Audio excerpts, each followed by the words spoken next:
Hello po mga kanayan natin dyan, mga ka-townshipers. Ito po, gagawa po tayo ng tinolang chicken feet.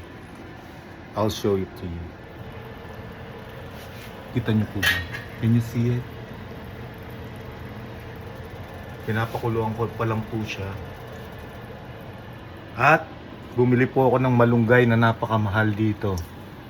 $5.44. At ito pong tangkay, ikikip ko po yung tangkay niyan, yung stems. Tapos gugupitin ko po ng maliliit siya, tapos ilalaga ko pa rin po. Sayang po eh.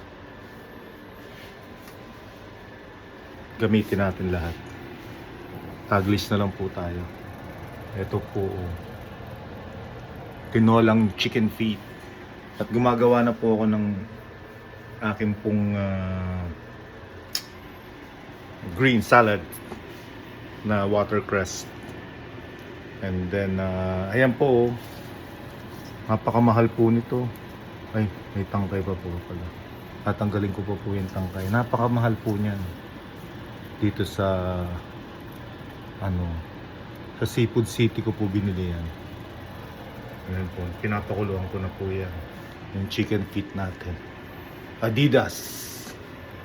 Sa Philippines yan, Adidas. Yeah.